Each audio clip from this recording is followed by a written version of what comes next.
Hello and welcome to the qualifying edition of the race weekend data analysis for the Azerbaijan Grand Prix. This is the series in which we compile all of the qualifying data and pit each of the teammates together and see exactly how well they have performed versus the races that have happened so far this season. Now, I do apologise for this being the only upload of today. The practice edition should have come out slightly earlier, however, I have not recorded that as I've been a touch on the busy side this morning with things outside of the Formula 1 world. Equally, I am a little bit ill, so if you do hear a little bit of a croaky voice, then that is exactly why. But with 4 red flags in qualifying and a very varied set of prediction results for the Audience Predictions Championships, we will take a look now at the qualifying data, and we'll begin with the post-qualifying predictions scores so far. With the new leaderboards, we have Divit Rayhan at the top on 9, joint with Evan Darcy still going strong, the current championship leader of the series. Joint as well with Gear Down Aviation and Hal, beating me so far. I'm currently on 5 points, 4 points down on Hal. And then in the third column, we've got people like Cosmos, Dan, Joe Bisho, Robert, Tom Sayer as well, a frequent high scorer. Then in the second table, we've got Gemma Gibson, Leroy, Mikey 380SX. And then in the second half of the leaderboard, we have the remaining scorers, down to unfortunately Object Maniac Lewis 27, scoring just the 1 point. And I can tell you for a fact that nobody predicted Pierre Gasly to be P4 and nobody predicted Charles Leclerc to be P1. But now let's just quickly recap the overall sessions. We had 2 red flags in Q1, a session which was topped by Lewis Hamilton in the Mercedes. Now very surprisingly, because Mercedes have been slightly struggling at this track, but the 2 Red Bulls were very close behind. Going strong were the 2 Ferraris, the 2 McLarens and also Pierre Gasly, where unfortunately out was Nicholas Latifi and the 2 Haas cars, along with Stroll and Giovinazzi who put it in the wall. Then Q2 came around and it was Red Bull's turn at the top, but only just by 0.005 of a second between the 2 Red Bulls, and then 0.12 of a second back was Lewis Hamilton, and then 0.03 back was Yuki Tsunoda, and then another 0.03 back was Charles Leclerc. The top 5 separated by 0.34 of a second. And that is 3 different chassis, 3 different power units, separated by 34 thousandths. But unfortunately out is Vettel, Ocon, Ricciardo, who also caused a red flag, then Raikkonen and also George Russell. Which led us on into Q3, which is topped again by Charles Leclerc. Ferrari have more pole positions than Red Bull so far this 2021 season. Try telling that to your 2020 self. Lewis Hamilton lines up on the second row after getting a tasty tow from Valtteri Bottas on their first run. Then Max Verstappen lines up P3, just a 10th behind. Then Gasly, so very close, just 0.02 behind Max Verstappen. Carlos Sainz P5, Norris P6, then Perez, Tsunoda, Alonso and Bottas miles off the pace, and he never received a tow. But now collating all of these lap times and popping them all onto a graph to show the qualifying progression, we end up seeing something that looks actually relatively interesting. So sort of disregarding the 2 Haas cars, which were over a second off of the pace in Q1, the 2 dots at the top, it's a very interesting progressional graph. It's not a very steep progression from Q1 through to Q3, and it's equally not a very consistent progression for most of the drivers. But then taking each team's fastest lap time from each session and then working out their improvement from session to session, we can see that the most improved team from Q1 to Q2, down at the bottom there, was Alfa Tauri. They gained 0.6 between each of the sessions, with Mercedes actually having a mega lap in Q1 and a not so mega lap in Q2, and they lost 0.09 of a second between the 2 sessions. And then unsurprisingly, the most improved team from Q2 to Q3 was Ferrari. They gained a whopping 0.4, over double that of Mercedes from Q2 to Q3, who gained 0.2, whereas Alpine, with Fernando Alonso making it through to Q3 for the first time this year, lost just over 0.1 of a second. And so with the general qualifying overview all done and dusted, we're going to take a look at each of the teams. We are going in 2020 championship order for the constructors, so we do start with Mercedes, then Red Bull, then McLaren, etc., all the way down to Williams, who will be last. So on screen now we can see the Mercedes panel, and all the way on the left we can see their positions in each of the sessions across the entirety of the season, and we can see that for Q1 especially, Azerbaijan was a very interesting session, especially for Valtteri Bottas. Then Q2, they've actually been slowly getting closer to being knocked out in Q2 as the season has progressed. And then equally in Q3, their qualifying performances have slowly been increasing. They haven't had an ideal qualifying for the past 2 races. But interestingly, looking at the progressions, Hamilton lost time going into Q2 and then gained it back plus a little bit going into Q3, with Valtteri Bottas really suffering with not getting that toe down the main straight from anybody. Now, what really surprised me with Mercedes' strategy this time is that they gave Hamilton the toe with Bottas on the first run, allowing Hamilton to set his super fast time and go P2, but then on the second run, they again put Valtteri Bottas out front, and at the front of the entire queue as well, so he couldn't go faster. And interestingly as well, Mercedes needed an entire warm-up lap, so not just one out lap, and then you go onto your push lap. Mercedes needed their out lap, a slow lap, and then their fast lap. And on the second run, they just didn't have the time, so they had to go for their fast lap directly after their out lap, which their tyres were not up to temperature, which really hampered them overall. So perhaps they are missing DAS a little bit more than they first expected when it was ruled out earlier in 2020.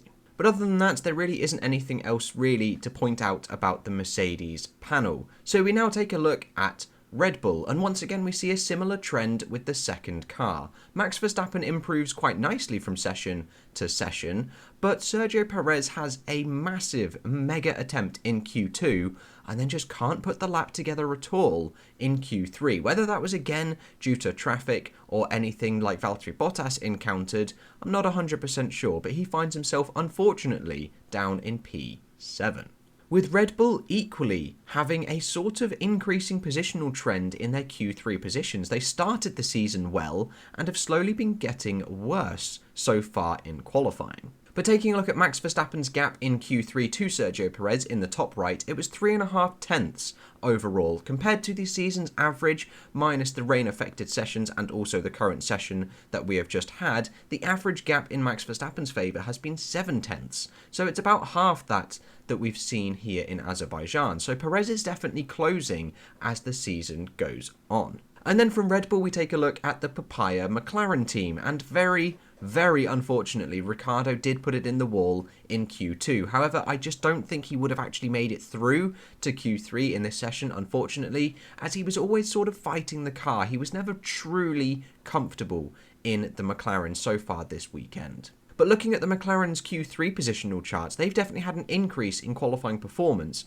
as the season has so far gone on. They are slowly creeping further to the front of the grid. And then from McLaren, we take a look at Aston Martin, and unfortunately again Lance Stroll put himself in the wall in Q1. So we don't have any data for Lance Stroll whatsoever, so there's no gaps and there's no point in comparing anything to the average gaps either, but a fairly significant gain for Sebastian Vettel from Q1 to Q2, with both drivers being fairly consistent so far in their Q1 and Q2 positions, but unfortunately Vettel could not quite make it through into Q3 for Aston Martin. Perhaps if they had their second car they would have been able to employ the tow, I'm not 100% sure. And then from Aston Martin we take a look at Alpine, as Fernando Alonso has made it once again into Q3, beating Esteban Ocon. And I suppose more importantly, he also beat Valtteri Bottas, but whether he can keep him behind in terms of race pace, I'm not 100% sure. If we were back at Monaco, absolutely, yes, he'd be able to keep him behind, but we're at Baku, a fairly easy track to overtake, especially down that 2.2 kilometre long straight. But interestingly, Alpine had a significant gain from Q1 to Q2, especially with Fernando Alonso, and then they actually lost time going from their Q2 run to their Q3 run. And again, other than that, there really isn't too much else to point out from Alpine's garage. So from Alpine, we take a look at the team of qualifying, and that is Ferrari. Who could have ever predicted that Charles Leclerc on the streets of Baku would have been on pole position? In equally as sketchy terms as his Monaco pole position, with a Ferrari-ish causing a red flag. It was mainly Yuki Tsunoda who went into the wall first, and then Carlos Sainz crashing to avoid a very big crash, which caused also the red flag. But nonetheless, Charles Leclerc did receive a mega tow from Carlos Sainz down the main straight on his first Q3 run, which enabled him to go a 41.2, which was 4 tenths faster than any of the times that we'd seen currently so far, where Mercedes did actually predict that the tow gave you about a maximum, if you nailed it and got it correct, about 6 tenths per lap. So it's not too far to assume that it was 100% the tow that gave Leclerc this performance edge. But whether he's got the race pace to compete with Hamilton and Verstappen, who are directly behind him, I'm not 100% sure. We could be in for an incredible Grand Prix tomorrow. We've got Leclerc on pole, we've got Hamilton on the front row, and we've got Verstappen in P3. It is going to be one hell of a race. Then from Ferrari, we take a look now at Alfa Tauri.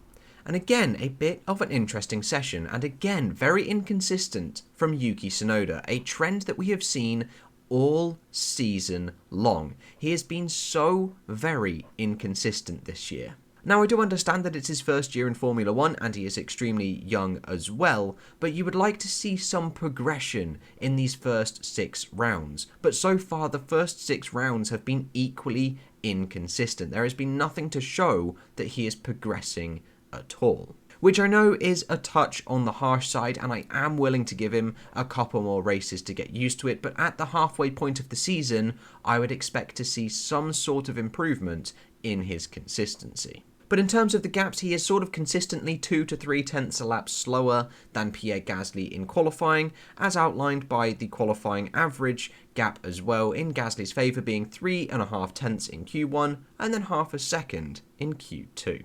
And then from AlphaTauri, we take a look at Alfa Romeo, and once again a team that doesn't have a great deal of data, mainly because one car, i.e. Antonio Giovinazzi, popped it into the wall in Q1. And then from Alfa Romeo, we take a look at Haas, and once again there isn't a great deal of data, as neither car so far this season has made it through to Q2.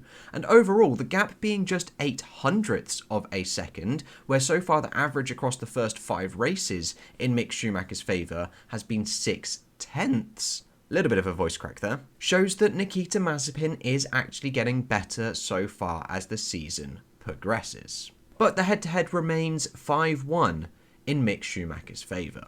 And then finally, for the qualifying edition of the race weekend data analysis for the Azerbaijan Grand Prix, we take a look at Williams, and again, not a lot of data so far to look at, as once again, for the 6th race in a row, and for the 40-something time as well at Williams, George Russell outqualifies his teammate. And with a gap of exactly 4 tenths in Q1, this is just a little bit faster than the overall average gap in the first 5 races in Q1, which is just over half a second. And so there we go, there is all of the data crunched for the qualifying sessions of the Azerbaijan Grand Prix. Please let me know what you are expecting for tomorrow's race. Personally, it is going to be an absolute mega Grand Prix. Everyone is pretty much starting on the soft compound of tyre. There isn't too much of a difference between the two compounds in terms of race pace. Maybe the mediums can go an extra 5 to 10 laps or something like that, as the undercut is fairly powerful. But could we see Mercedes tyre warm-up actually come into effect? If they do take an extra lap to warm up their tyres, is that going to play an effect on the strategy? Because their outlap after their pit stops is going to be terrible if they do have this tyre warm-up, so that could make them susceptible to an undercut or even the overcut. But like I said, please let me know in the comments below what you think about this qualifying session with the 4 red flags, and also where you placed so far in the audience predictions championships. But that's all I've got for you today, guys. I now need to rest my throat a little bit. I'm sure you heard it throughout this video. I'm still a little bit on the croaky side, but that's all I've got for you today, guys. I hope you have enjoyed, and I'll catch you in the next one with whatever and whenever I decide to make it. I'll see you guys then.